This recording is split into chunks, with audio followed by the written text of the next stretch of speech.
And thank you so much for joining us today. Today we're going to be looking at the economic outlook for the state of Oklahoma. My name is Julia and I work here at REMI. I'm an associate. And then I'm also joined by my colleague May Lynn, who's one of our economic analysts. So today's presentation, this is what it's going to look like. We're going to go through REMI in general, and then we're going to look at a big picture comparison of all 50 states mapped onto the REMI Regional Economic Growth Matrix. We're going to look at the outlook for Oklahoma in the short and long term, and then we're also going to be looking at the outlook for the United States in a comparative fashion. And then we're going to go through a quick model demonstration. And following that, we'll have an opportunity for questions. So please feel free to put those in the question bar as the presentation proceeds. So REMI was founded in 1980 with the understanding that the economy is a very complex place. And so for 40 years, we've been trying to shed light on those complexities and the economic policies that are implemented within those markets, including all the direct, indirect, and induced effects that come from those. So our whole mission has been to help government decision makers test the economic effects of those policies before they're implemented. And within the past 40 years, we've grown from not only state, local, and national government help to also private organizations and other economic development corporations of all types. So as you can see, a few of our clients are listed below, and we work very heavily in the energy and environment sector, transportation and infrastructure, along with tax and fiscal policy, and just really any other economic impact analysis that you can think of, we've probably done. So looking into a quick snapshot of Oklahoma, more commonly known as the Sooner State, Oklahoma is the 28th most populous and the 20th most expansive of the 50 United States. It has a population of 3.99 million with a median age of 36.6 and a median household income of just under 53,000. So it ranks 23rd in population growth rate throughout the United States, with a business growth rank of 41 and then a gross state product growth rank of 32. So the largest contributor to the gross state product by sectors include mining and resource extraction, real estate, rental, leasing, manufacturing, and healthcare and social assistance. Oklahoma is actually the only state that produces iodine, and it is one of four of these states that produce helium. Excuse me. So looking into the short-term outlook for Oklahoma, we have these two graphs to the right here that have been produced by our models. It's a short-term projection from using historical data to project out to 2023, looking at the effects of COVID and how quickly the state will jump back from that. So on the top, you can see personal income, gross domestic product, and output. And very similar to what we've seen with a lot of other states that we've looked at, where gross domestic product and output see a bit of a dip in 2020, but have bounced back very steadily. And then on the bottom right here, you can see total employment. Again, in comparison to other states, it's a fairly similar pattern where there's a huge drop in 2020 and then steady and consistent growth until it fully recovers. Unlike some of the other states that we've seen, usually they're recovering by 2023. We don't see that full recovery by 2023 yet in Oklahoma with these projections. But as with all economic modeling, there's a bit of uncertainty that comes with that. So it depends on how much consumer pent-up demand there is within the economy, how effectively and how quickly policy and vaccines will get rolled out in order to correct things, and just other uncertainty with the effectiveness of that as well. So from 2020 to 2021, though, we're looking at growth of personal income of 2.5%, GDP 3.7%, output 3.6%, unemployment plus 58,000 jobs. So that's from 2020 to 2021. Looking in the context of the broader picture, here we have the REMI regional growth matrix. Though the economy is full of many different factors, we've tried to condense it into two major factors, looking at economic and demographics. So with the economic factors, when a state is doing well, it's going to have growing industry, strong industry clusters, high paid industries, high productivity, and low business costs, versus unfavorable is going to be seeing declining industry growth, weaker industry clusters, lower paid industries, low productivity, and higher business costs. And then with the demographic factors, favorable again is going to be seeing a younger population, gaining retirees, a lot of immigration, both economic and international, as well as high amenities and low housing costs. With demographic factors, for unfavorable, we're going to see older populations, losing retirees, lower international and economic migration, as well as low amenities and high housing costs.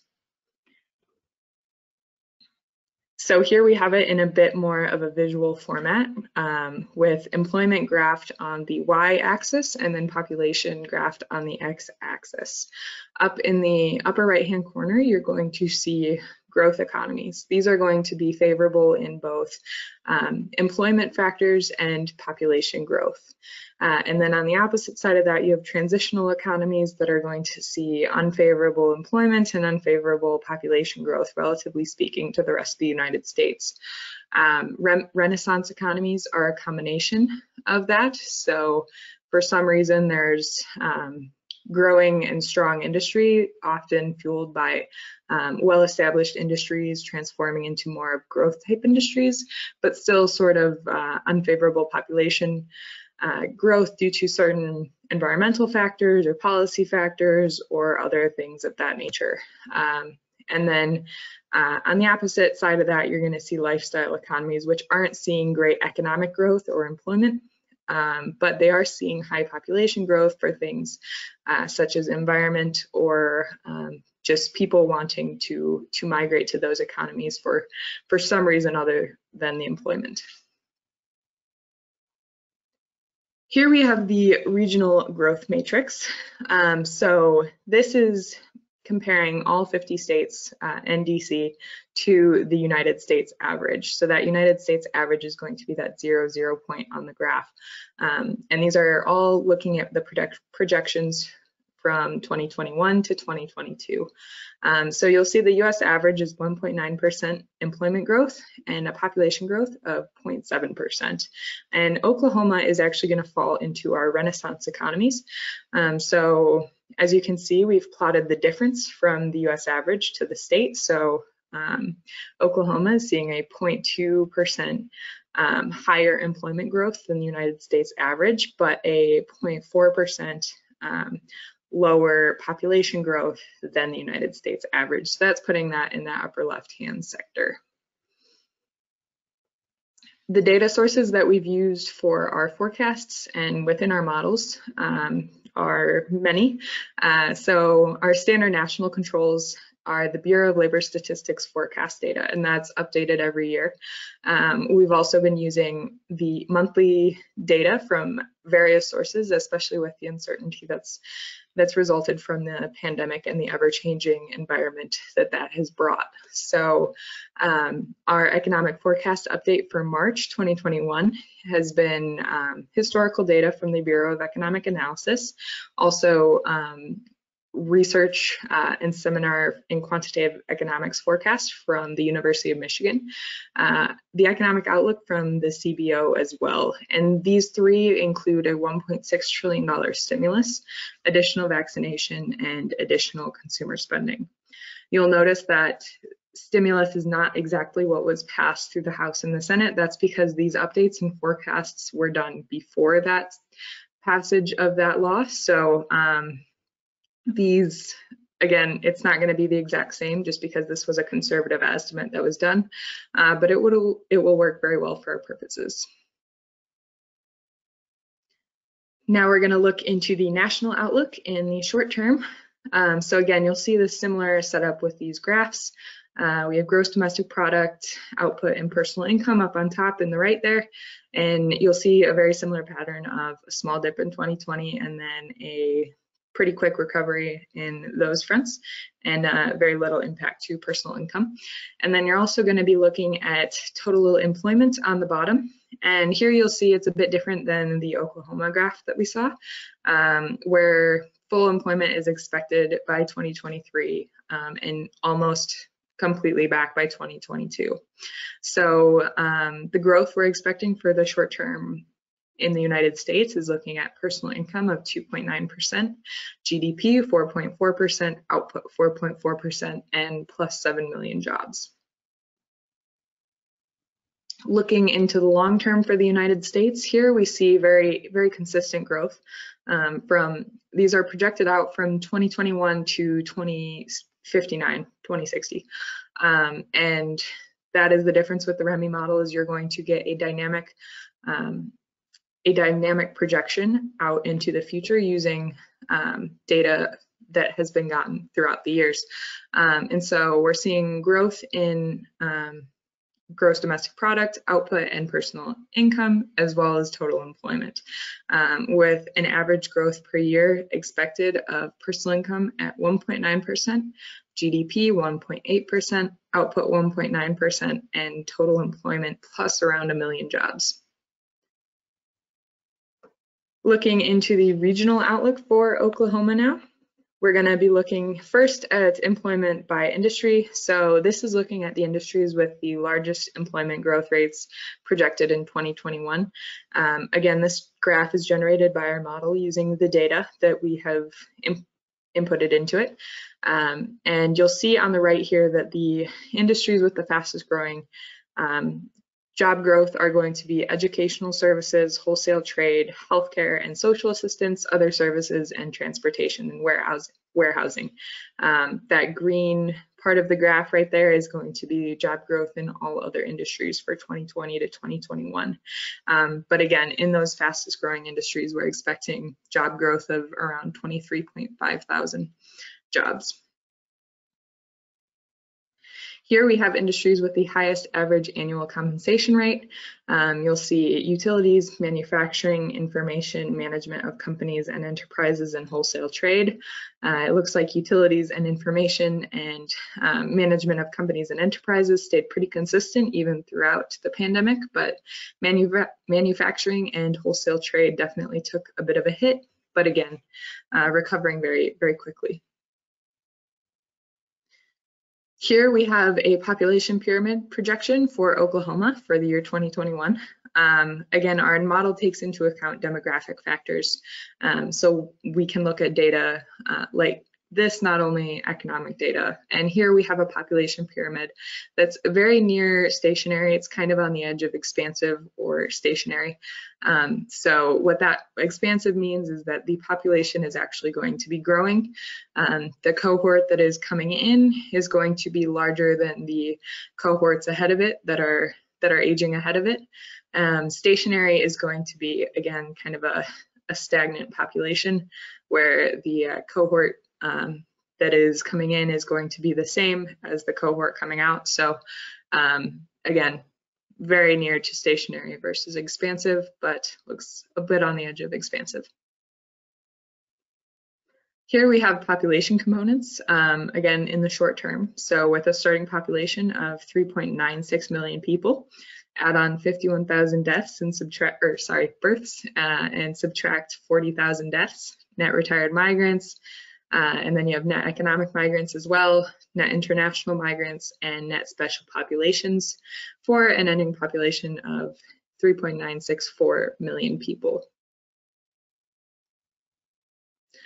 Looking into the longer term outlook for Oklahoma, these graphs are very similar to the United States as far as long-term growth is concerned, which is great to see. We haven't been able to see that with a lot of the states, but again, consistent growth in the long term and consistent and large growth in the employment sphere. So from the years 2021 to 2060, expecting average growth per year of personal income 1.8%, GDP 2%, output 2.2%, and plus about 11,000 jobs. per year.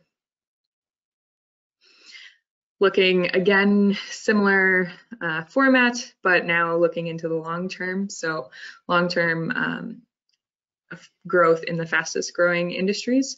From 2020 to 2060, we've seen a little bit of a shift in what industries we're looking at here. So now we're looking at healthcare and social assistance, forestry, fishing and hunting, professional, scientific and technical services, mining, and accommodation and food services. And within those 5 industries, expecting job increase from just around 267,000 jobs.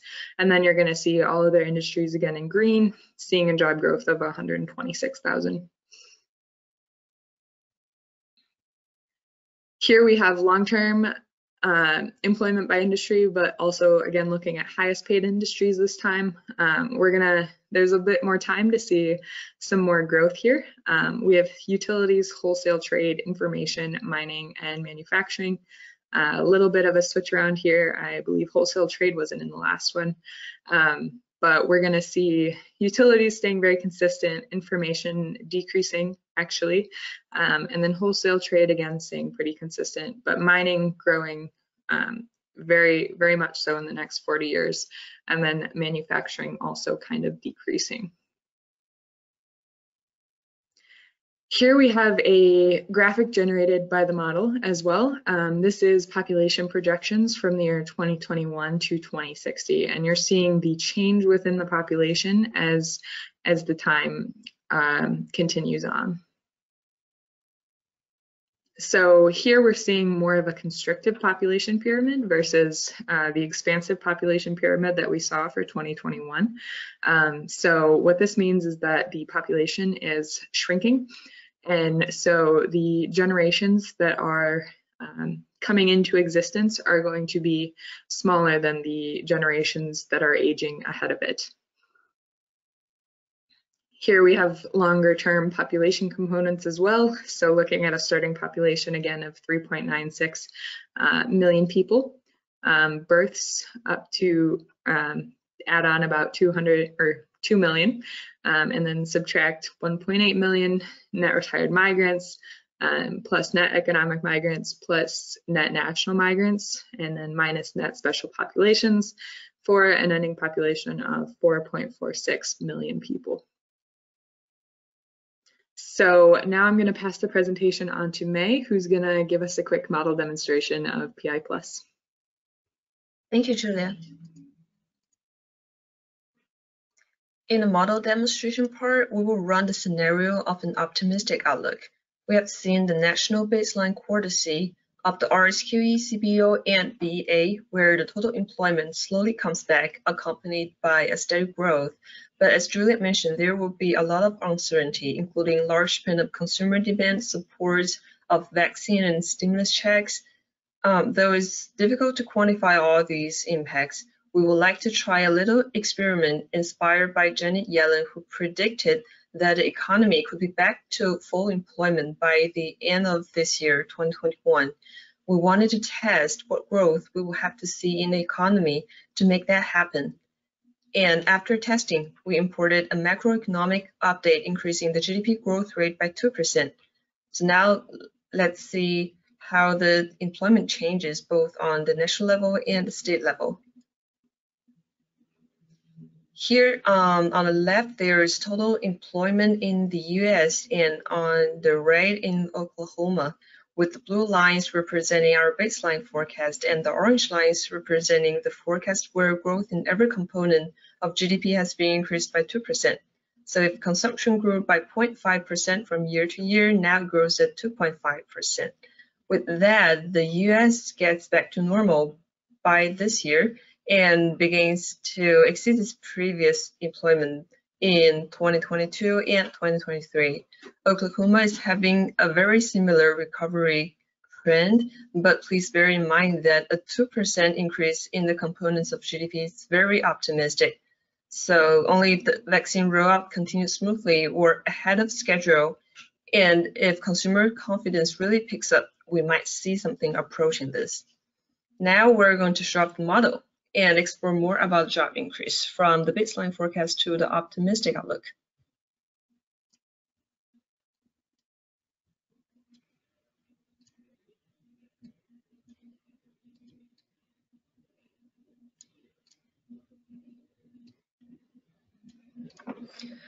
So the model we're using is the 51 region model, which covers the 50 states as well as DC area.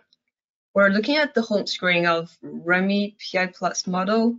Its purpose is to provide quick and simple access points for starting your use of the REMI model and to simulate your policy changes.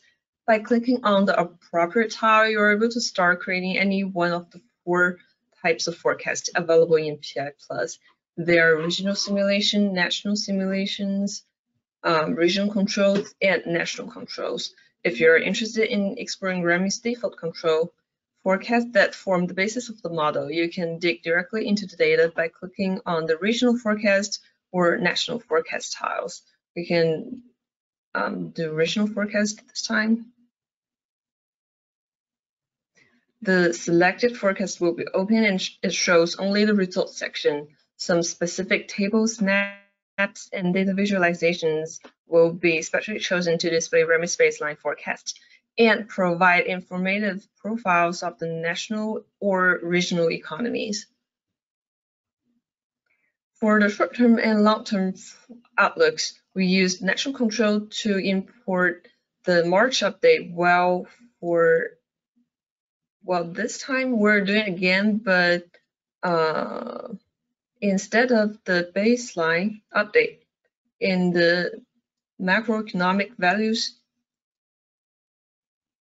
this time we import this update, which is the optimistic outlook with 2% increase in the GDP growth rate. By doing this, we have it as the macroeconomic change in the input list in the model, and the next step is to run the forecast. It's going to take a couple of minutes, so let's jump directly into the results section.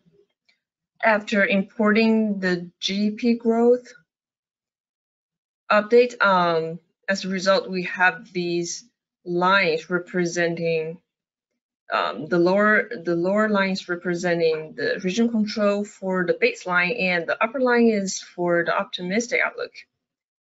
We notice that the gap in the total employment is increasing over years. But if we want to know more about what is happening behind it, we can look at the employment by industry. Here, the data is shown in lines, and we have the comparison type as levels, which means we're looking at the actual number of employment by the 23 industry sectors. But if we are interested in the differences between the baseline and the optimistic outlook, we can change the comparison type into differences.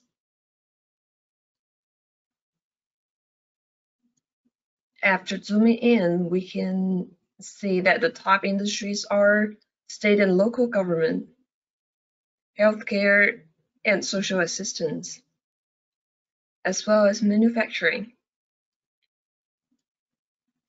Zoom back, and another very interesting comparison type is the percentage change. So we were looking at the industries that contribute the most job increase, but with percentage change, we can know which industries are growing the fastest. They are federal civilian, federal military, and farm industry. Hopefully, this function can give you a better idea what is happening behind the increase in total employment. Now I'm going to give it back to Julia for the conclusion.